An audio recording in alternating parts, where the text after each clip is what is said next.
what Trump was saying here, and it clearly related to violence against Hillary. Dan, you're disagreeing with Jeffrey?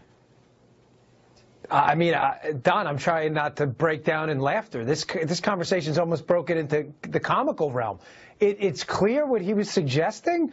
I mean, he clearly, from what I had to read through his exact comments in the Washington Post today twice when I was asked to be on the show to try to find out what exactly the controversy was even about. Okay, let's play it again. Stand by, Dan. Let's play it just in case you're confused. Let's play it again. No, I'm not confused, though. Okay, let's play it. Hillary wants to essentially abolish the Second Amendment. By the way, and if she gets to pick her judges, nothing you can do, folks. Although the Second Amendment people, maybe there is, I don't know. But okay, explain to us, people who don't understand and that you want to laugh at what he meant by that. Don, the man, I think we all know, is running for president of the United States. He probably has some data that a lot of one-issue voters vote on the Second Amendment issue. It's clear he's trying to motivate people to go out and vote based on the potential for an open Supreme Court seat. How that's clear to you, that was some kind of call to an open revolution and to start firing your weapons at public officials is utter absurdity. No one said that, Dan. No one said that. No one said that. And so, no one said that. If he wanted people to go out and vote, why not just say, go out and vote, the Supreme Court depends on it. Listen, the Second Amendment depends on it. Why say something like that if that's not what he meant? As someone who's running for leader of the free world, shouldn't he be as clear in his words as possible? Go ahead.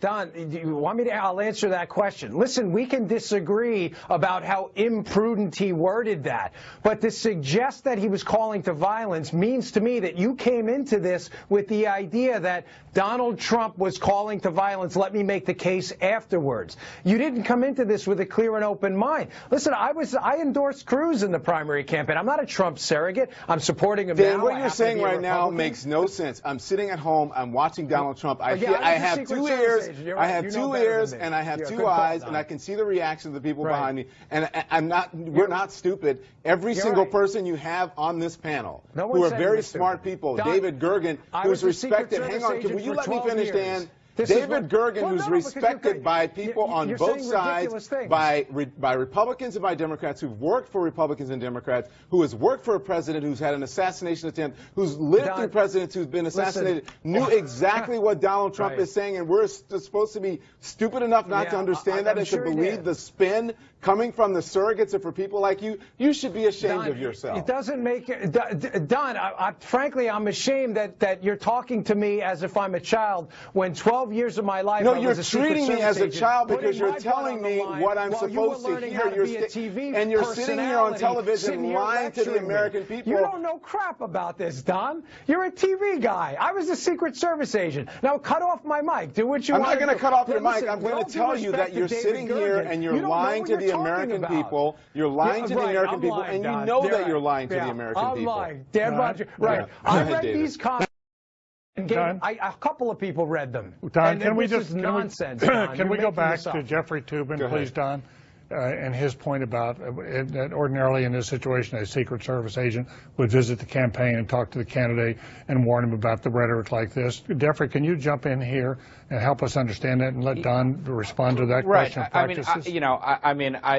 Obviously, Dan worked for the Secret Service, and I respect that. I worked with the Secret Service when I was an assistant U.S. attorney, when I was an advanced person working for a presidential candidate in 1980. I mean, I certainly have less experience than Dan did, but I know how seriously the FBI, the Secret Service takes these issues, and they don't wait around to parse very carefully. Is it a threat? Is it not a threat? What does it really mean? They are aggressive about these issues, and they reach out, and they don't arrest people necessarily. And there is no grounds, and let me be clear about this, there are no grounds to arrest Donald Trump for what he said.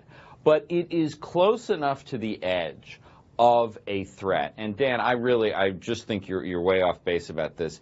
I think any serious person who listens to this recognizes that this is close to a threat, and it's the kind of thing where the Secret Service says, "Hey, pal, take it easy." It's one of those things where everybody else is crazy, but the person who is wrong. But Dan, you're running for office in Florida.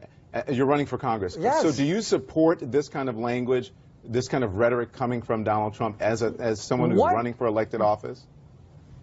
Don, what kind of language? Trying to motivate Second Amendment voters do you support what Donald Trump said today?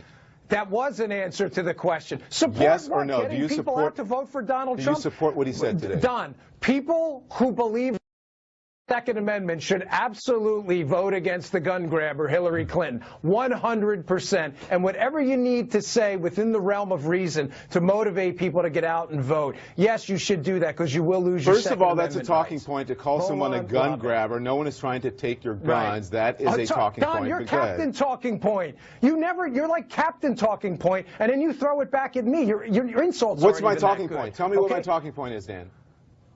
You came into this and you said, listen, this is pretty clear. Donald Trump was implying some kind of a violent act against Mrs. Clinton, which I'm telling you from 12 years of experience doing that. How is that a talking point? Do you know what a talking point is? A talking point is when you are a political operative and you go on television every single day and you say the same thing over and over and over, whether it's wrong or not, because you have been fed something by the campaign. I've never said this over and over.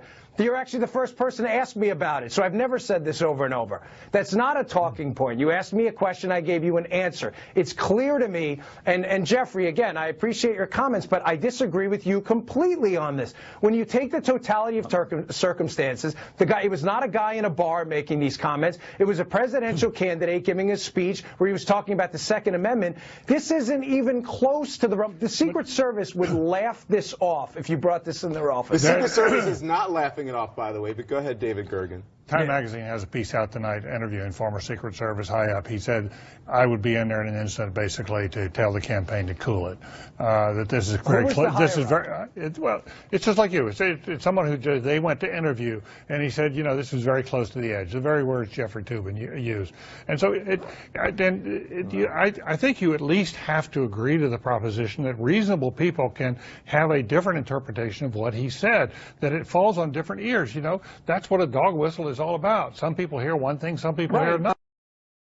And after you've gone out and called her crooked for all this time, basically called her a criminal, ought to be in jail. Your people are always yelling, lock her up. One of your people, you know, said she ought to be shot for treason. And you have my people? No, that's one of Trump's people. One of his top supporters says she ought to be shot for treason. When you have that kind of rhetoric of violence, wait a second. When you have a rhetoric of criminality and violence, and then Donald Trump drops these words into the middle of it, don't you think that some people could reasonably conclude from that, wait a minute, that really sounds like a sort of a subtle call to violence in the event that you win. No, because David, don't you understand that some people? By the way, Dan, there's a Secret Service official Twitter account that says the Secret Service is aware of the comments made earlier this afternoon, and as you said, laughing it off. They're not laughing it off. They're not laughing. That's exactly right.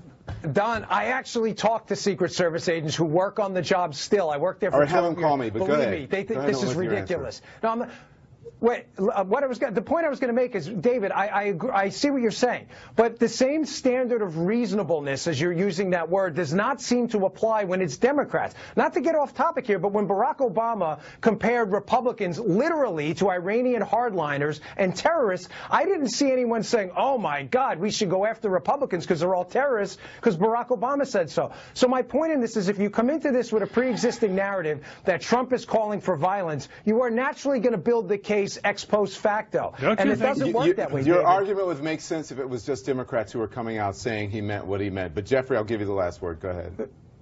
Well, it's just, you know, this is a good example. It's good. It's on videotape, because everybody can see it for themselves, and everybody who understands the English language can make a judgment about what Donald Trump was talking about. And I think most reasonable people will listen to what he said and be very